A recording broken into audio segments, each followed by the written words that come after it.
Hi, my name is Dr. Heather Smith, and I'm a small animal veterinarian and have been one for about 18 years. In that time, I've had some varied practice experience. So, small animal general practice, as well as exotic animal medicine, emergency medicine. I've done some relief. I'm also a certified veterinary acupuncturist. And then most recently, embarking on Empath Partners with my sister, Erin, just to help address and deal with the crisis, that we have been facing and are still facing within veterinary medicine with, burnout and compassion fatigue. And my name is Erin Partial, and my background is in mental health counseling. I've done a variety of work in social services over the last 20 years, and more recently focused in on compassion fatigue and secondary traumatic stress and burnout as it relates to veterinarians and veterinary staff. So that's what brings both Heather and I together on this project and for this specific topic, which Heather is about to introduce. So today we're going to talk about boundaries, professional boundaries, and I would say both in and out of the workplace. I know we definitely all have experience with people pushing boundaries at work, and I would say for me personally that I have gotten more used to that. That's a little easier for me to deal with.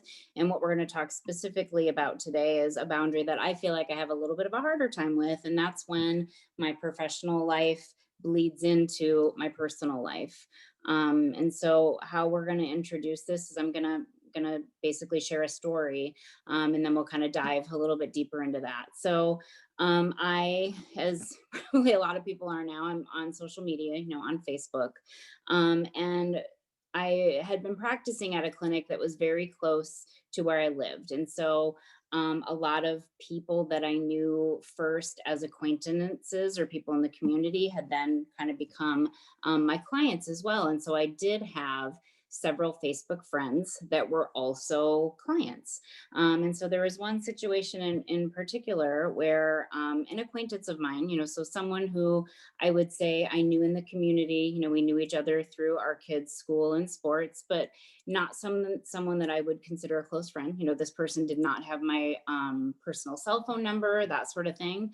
But we were Facebook friends. And so this person reached out to me on Facebook, and sends a picture of their dog with a problem and saying, hey, what's this, kind of picking my brain to ask me questions. And anytime I see that, and I'm sure you all know, you kind of cringe a little bit, like, okay, here we go. um and so, I always debate with myself, like, do I read this? What do I do? Do I respond? And it kind of becomes this nagging thing. And of course, as you probably know, on Facebook Messenger, the person who sends you the message can see when you've seen it. So that was also another struggle, that I had. It's like, if I open this and read it, this person's going to see that I read it and then be feeling like, why aren't you getting back to me about my dog? And so it is something that I'm, struggling with myself. What do I do? And so, for the first time I answered, but this didn't stop it, as I knew it probably wouldn't. Sometimes the easiest fix is not the actual fix. And so this same person, again, was sending me messages, and in one instance it was like 10 o'clock at night, and it was repeated messages that I just kind of couldn't, shut down. And so I sort of felt like, okay, Heather, you're in this situation. You've were kind of handed you were handed a monster, but then you sort of coddled it and fed it a little bit, and I don't want this to continue. So what do I do at this point? So I'm going to pause in the story there, and let Erin kind of jump in, and so we can sort of process some of these things and kind of talk through it. And we will get to what happened because I'm sure people are like, "What happened?" But it's good to stop here because part of it is even just listening to kind of Heather's thought process. She's processing through what she wants to do, what she feels she should do, right? And what's maybe best in the situation. And sometimes those are all one and the same, and sometimes they don't feel like they're one and the same. And so one of the biggest things is that even just processing that with, like, a lot of times Heather and I will then process where she'll call me and be like, I've gotten this message, or, and it's not that I have all the answers, but what I end up doing is just kind of pointing out some of the things that I'm hearing her say. And so I think if we even just look back at this story, I'm hearing things like nagging and 10 o'clock at night. And sometimes, the easiest fix isn't really the best fix. And so these are all things that, we know, but a lot of times we kind of shove to the side because politeness, social standards, all these other things. And so I think one of the biggest misconceptions is that having boundaries equals not good customer service, or having boundaries equals saying no, or having boundaries equals not being a caring, considerate, passionate veterinarian or veterinary staff. And it's just actually false. It's actually quite the opposite. When you have good boundaries, you are actually practicing better medicine, because you're basically saying, in all facets of what I do, I'm going to make sure I'm caring for whatever role that I have in this moment. And so you're unique in that you have that role of, highly skilled um, surgeon and doctor, but you also have that role of customer service. And so boundaries are actually like continuing ed in a certain field of medicine. And so I think the biggest thing is that to know that you can establish your boundaries at any time. So instead of looking back and going, oh, as Heather's telling the story, maybe you're saying, well, I've done that and I still do that. It's not like a right or wrong, or that because I've done it before, I can't ever change because now all these people in my life are expecting this. You can change anytime. And really, the longer that you wait on that, the harder it gets, because then you do have more people expecting that of you. Um, and so it's a little bit more of a wall that you're building, that you have to eventually tear down and reestablish kind of your rules of how you practice. um the other big thing that I mentioned earlier was the whole saying no. And this one, I do find that just in general, there's a lot more talk about self-care and saying no. And it's all really good. In addition, I also want to provide the perspective of, when you've already said yes. So let's use Heather's examples. It's 10 o'clock at night. I'm assuming she worked the next day. I don't know if she did or not, but let's assume. So I did. so she has already pre-promised yeses to the people, the clients, and the patients that she's going to see tomorrow. So when this additional client asks her at 10 p.m., which is not her regular work hours, she's chipping away at the no at the yeses that she had already promised the next day, because she's not going to be at her best, because this is weighing on her mind and it's at 10 o'clock and sleep's affected and all these things. So by saying no to that client, she's basically saying, I need to keep my yes promise to these clients for tomorrow. Just like when this 10 o'clock p.m. client comes in, they are expecting a yes for their scheduled, 9 a.m. appointment. And so I think switching that perspective really shows that that boundary is not just for you, and it's for everybody. And it's for the very people that are trying to fight against it, and they can be taught. I mean, that's the other bottom line too. There's a much higher mutual respect, even though it feels a little bit like, oh, how is this going to go? There's a higher level of mutual respect when people, when you express your boundaries and you tell people the rules of engagement, really. And Heather and I say this a lot. It's, you are teaching your client how to be a client, just like you're helping them care for your patient. You're teaching them how to be a good client and your good client.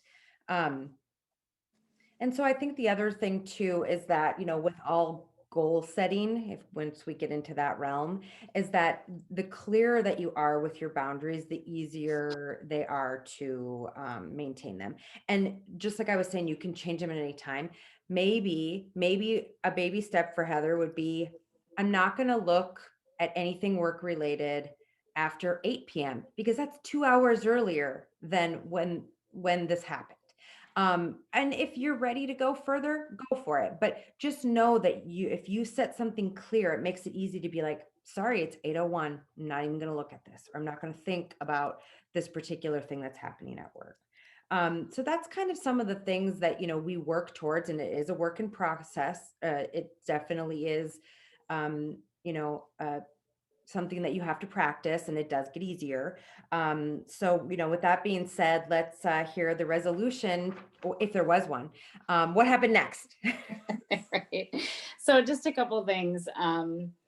I want to just kind of point out something that Erin said, because Erin's example was, if I say yes to this person at 10 p.m., effectively, I'm affecting the yeses that I've already promised. So that 100%. But as we all know, it's not just about you and your professional life, right? So if at 10 p.m. I'm also saying yes to this person, what else am I missing for myself and my family, right? I'm griping about the situation to my husband. He's not going to be able, to go to sleep. Maybe I missed, saying goodnight to my kids. And like Erin kind of alluded to, now this is weighing on my mind. How long is it going to take for me to shut down, kind of this whirlwind that has been stirred up? So in essence, it's not just about the ramifications in our professional life. Those are important too, but you also have to think about what it's doing to you, your family, everybody around you. It's like a stone in a pond. That ripple effect goes everywhere. So just, kind of another thing to play off what Erin already said. So back to the story. So as I said earlier, this person is someone that I know through my kids at school, in the community, someone I maybe run into at the grocery store, whatever. And so not only is it just a client that I'm worried about saying no to or setting this boundary with, I'm also thinking, how is this going to blow back, right? What if this doesn't go well? And it's not just me that suffers from it. This person has kids that know my kids. Maybe it turns into, hey, I heard your mom isn't a great vet because she won't help people when they really need help, that sort of thing. And so it was something that I was like, okay, I'm scared to do this. But at the same time, for all the negative reasons that Erin just went through, I have to do it. This is something I have to do for my own sanity and mental health. And so what I did was sent a Facebook message and just, very respectfully, politely, but definitively said, listen, so and so, I just want to make it clear that for me, Facebook is something that I use in my personal life, not my professional life. I'm trying to have good boundaries there. And so I would appreciate it if you didn't ask me, things about my job via this platform, right? This is the clinic, you can call the clinic. These are the days I'm there. You can schedule an appointment. I'm happy to help you with, the questions you have about your dog, but please don't contact me this way. And hit send. Right? So there it went. There's no there's no taking it back. And I will say, and this is not to say that every situation is going to end like this, but I was so pleasantly surprised by the reaction. This person came back, and I think most of the time this is the case. She had no idea, right? This person was not trying, to specifically say, oh, it's 10 p.m. I'm going to contact Heather, about my dog right now. Her need was here. And a lot of times we're not good at seeing beyond just what we think are our immediate needs. But she was apologetic, said, I am so sorry. Thank you for letting me know. And so it actually went really well. And again, I can't promise that every boundary setting situation is going to go well, but I do think that process weeds out who you want to have as clients and friends and who maybe you're okay letting go of, right? Because if someone raises holy hell about me saying, please don't contact me via Facebook Messenger, I don't know that I want that person as one of my clients anyway. Yeah. So it They'll actually did work out well. they will continue to test those boundaries. And that's the thing, is that, those situations are how extremely uncomfortable, and but they actually are also a really good practice in boundary setting. And then when you see that person react in kind of a crazy manner, it kind of makes you feel also like, okay, this is not me. This is them. Hmm. And, Hmm. you know, they're going to push against whatever the boundary that you've set. So if you keep letting that go, it starts to get potentially into a situation where you might not be practicing as good a medicine because you're juggling the needs of that other person so much. And again, not to, dismiss all of those other outside of work effects, right? Hmm. Family, Hmm. friends, mental Right. health, chronic stress, all Right. of that stuff. Um, so, one of the things we always like to add some of that symptom relief and to just to play upon the importance of symptom relief. One of the big ones is some type of aerobic exercise, right? And I mean, we've all heard this many times, but it's a good reminder that is one of the biggest ways to alleviate stress.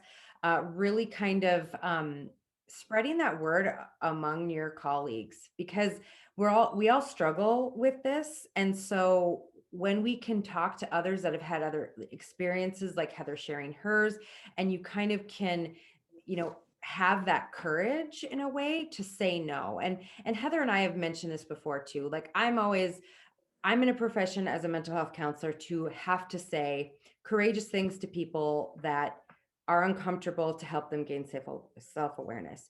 You guys are in a profession where you have to say extremely courageous things to people about their, four-legged family members, that some that might be dying or cancer. I mean, you can say no. I know you can, because you've said much harder things. Hmm.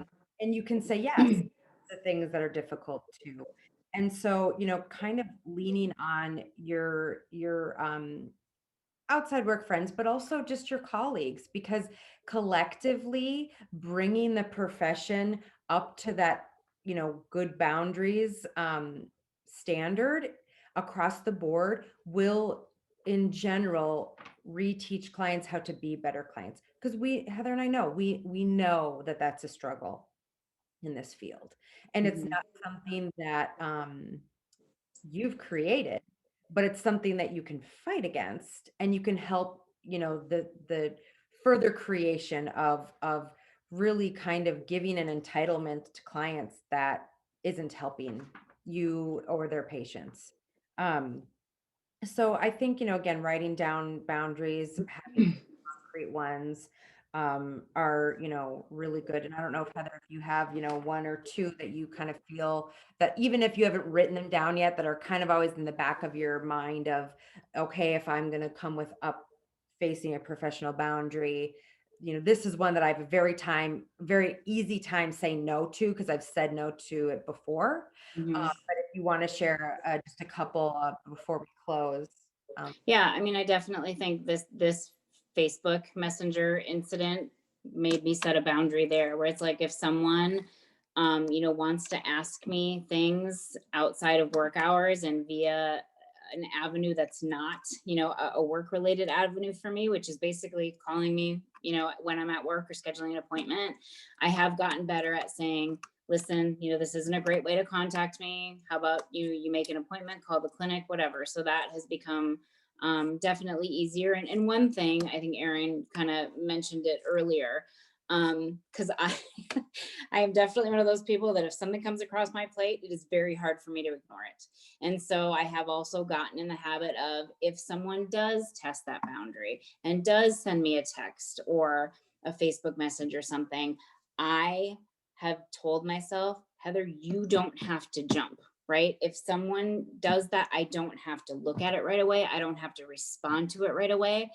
And also kind of making that next leap. Because then I think for me mentally, I'm like, well, what if it is an emergency? And I've kind of tried to tell myself, Heather, if it is an emergency, you have told all of your clients, as does I think every veterinary hospital, who to call in case of an emergency.